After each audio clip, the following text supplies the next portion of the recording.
इलियासिफ, کھانا ریڈی ہے, آ جائیں. الیاسف,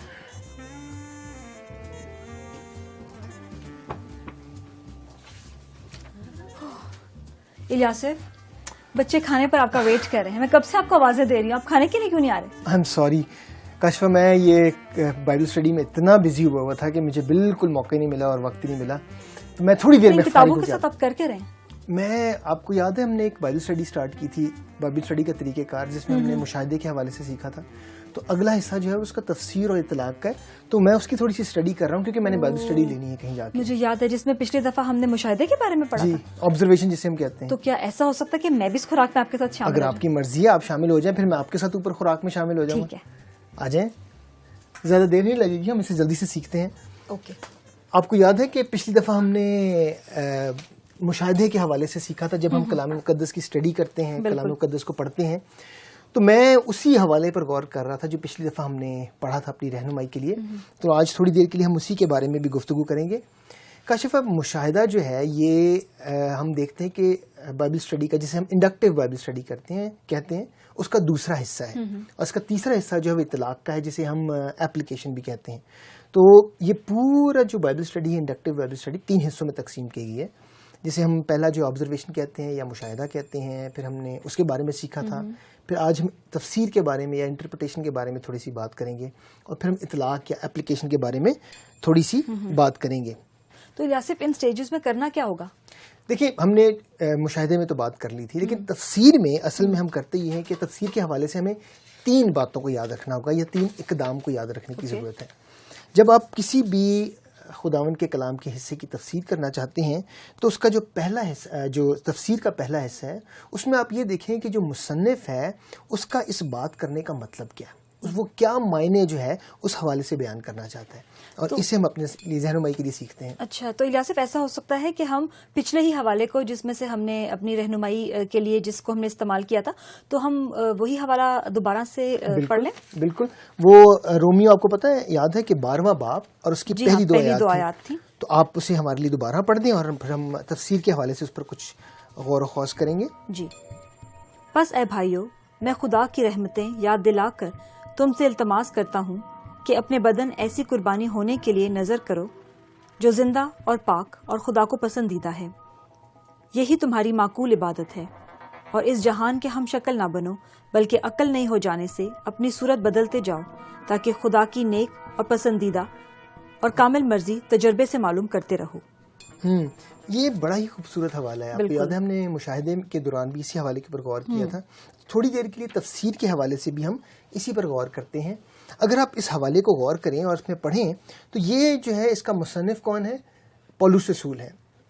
اور اس میں سے ہم دیکھتے ہیں کہ مصنف پولس رسول جو ہیں اس سارے حوالے میں کیا کہنا چاہ رہے ہیں, ان کا مطلب کیا ہے اس ساری بات کو کرنے میں. کچھ چیزیں تھیں جو میں نے ابھی اپنی رہنمائی کے لیے لکھی تھیں, تو میں چاہ رہا تھا کہ وہ میں آپ کے سامنے پڑھوں تاکہ ہم اس حوالے کو بہتر طور پر سمجھ پائیں. پہلی چیز جو کاشفہ اس میں ہم دیکھتے ہیں وہ یہ ہے کہ پولس رسول ایمانداروں سے معقول عبادت میں شامل ہونے کی درخواست کرتے ہیں. پہلی درخواست کیا ہے؟ کہ معقول عبادت میں شامل ہوں. پھر مصنف جو ہے وہ اور کیا بیان کرنا چاہ رہے ہیں, وہ کہتے ہیں معقول عبادت میں ہم یوں شامل ہو سکتے ہیں جب ہم اپنے بدن کو ایسی قربانی ہونے کے لیے نظر کریں جو زندہ, پاک اور خدا کی پسندیدہ ہو. یہ دوسری بات ہے جو مصنف کہنا چاہ رہے ہیں. اور ایک اور بات جو مصنف یہاں پر ہمیں ہدایت کرتے ہیں وہ یہ ہے کہ خدا کی مرضی کو اسی طرح جان سکتے ہیں جب ہم اس دنیا کے ہم شکل نہیں بنتے, بلکہ اپنی صورت بدلتے جاتے ہیں, یعنی کہ ہم خدا یسوع مسیح کی مانند ہوتے چلے جاتے ہیں. آخر میں یہاں پر پولس رسول جو ہیں وہ یہ بیان کر رہے ہیں, یا ان کا بتانے کا مطلب یہ ہے کہ ہم خدا کی مرضی کو اپنی زندگی میں اس وقت جان سکتے ہیں جب ہم خدا یسوع مسیح کی مانند बनते चले जाते हैं. इलियासिफ, मैं समझती हूँ कि इस हवाले की तफसीर को बेहतर तौर पे समझने के लिए इस हवाले के सियाक व सबाक का जो आयात हैं उन्हें बेहतर तौर पे पढ़ना बेहद ज़रूरी है ताकि हम हवाले का सही तौर से मतलब मालूम कर सकें. जी, आपने बड़ा अच्छी आपकी ऑब्जर्वेशन इस हवाले से कि हम अगर वाकई तफसीर को बेहतर तौर पर बयान करना चाह रहे हैं, खुदावंद के कलाम की और इस हवाले की बेहतर तफसीर करना चाह रहे हैं, तो उसके सियाक व सबाक यानी कि आगे और बाद के जो की आयात हैं उनको ज़रूर पढ़ें, उन हवालों को ज़रूर पढ़ें. इससे आप मुसन्निफ का जो इस पूरे इक्तबास को बयान करने का मकसद है वो हमें नज़र आता है.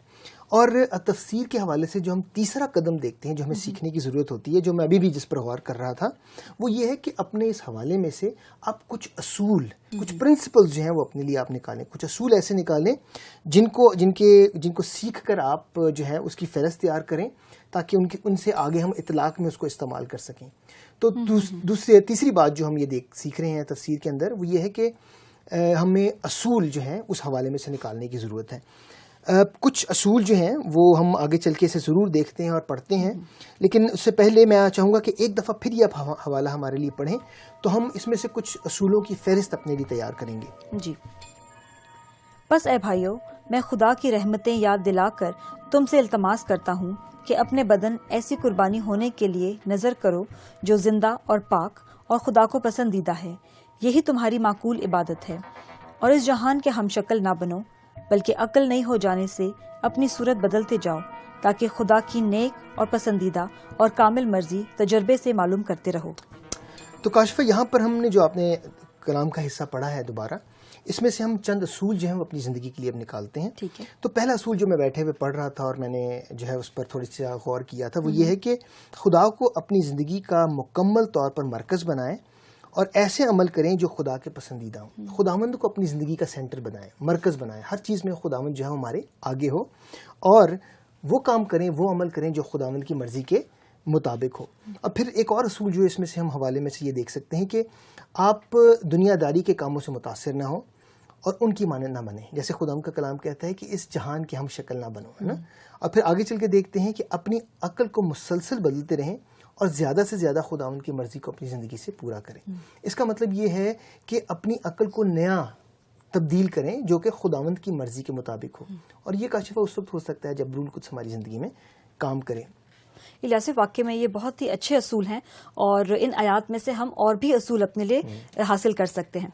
तो अब जबकि हमने तफसीर के मुतालिक सीख लिया, तो क्यों ना अब हम कुछ देर इतलाक़ के मुतालिक भी सीखें. बिल्कुल. ये इतलाक़ जो है ये हमारी इंडक्टिव बाइबल स्टडी का तीसरा पहलू है. हमने पहला देखा कि मुशाहिदा, जिसे हम ऑब्जर्वेशन भी कहते हैं. दूसरा जो है वो हमें इंटरप्रिटेशन कहते हैं या उसे हम तफसीर कहते हैं. और तीसरा हिस्सा जो है, तीसरा पहलू जो है वो इतलाक़ का है या जिसे हम एप्लीकेशन भी अपने लिए कहते हैं. अब जब हम इतलाक़ की तरफ आए हैं तो जो असूल हमने इसमें से अख्ज़ किए हैं अपनी ज़िंदगी के लिए, अब हम देखेंगे कि उन असूलों को हम अपनी ज़िंदगी में कैसे इस्तेमाल कर सकते हैं. और उसके लिए आप कुछ चीज़ें जो हैं असूलों के बारे में सोच सकते हैं कि हम असूल को पढ़ते हुए या सीखते हुए देखें कि ये इसका हमारी ज़िंदगी पे क्या असर है. हम अपनी ज़िंदगी का जायज़ा साथ लें, अपनी सोच का जायज़ा लें, अपने रवैये का जायज़ा लें, अपने किरदार का जायज़ा लें और फिर देखें कि ये असूल जो हमने कलाम के इस हिस्से में से सीखे हैं ये हमारी ज़िंदगी पे कैसे असरअंदाज हो सकते हैं. और फिर इन असूलों को अपनी ज़िंदगी में अपनाते हुए हम अपनी ज़िंदगी को खुदावंद की मर्ज़ी के मुताबिक गुजारने वाले हों. इलियासिफ, इस रूहानी खुराक में अपने साथ शामिल करने के लिए आपका बहुत बहुत शुक्रिया. तो इससे पहले कि हम अपने वक्त को बंद करें, मैं चाहती हूँ कि जो कुछ हमने सीखा है उसका अयादा कर लेते हैं. अब फिर खाना खाएंगे जाके. और फिर खाना खाएंगे. इंडक्टिव बाइबल स्टडी का दूसरा स्टेज तफसीर है. इंडक्टिव बाइबल स्टडी को 3 इकदाम में तकसीम किया जा सकता है. पहला कदम, सामईन को ये बताया जाए कि मुसन्निफ क्या बयान करने की कोशिश कर रहा है. दूसरा कदम, तफसीर करते हुए हवाले के सियाको सबाकी आयात को पढ़ा जाए. तीसरा कदम ये होगा कि हासिल शुदा मायने से असूल अख्ज़ किए जाएं. इन इकदाम के बाद मुताले की तीसरी स्टेज इतलाक़ है. इस स्टेज पर हम असूलों को अपनी ज़िंदगी में इस्तेमाल करेंगे. खाना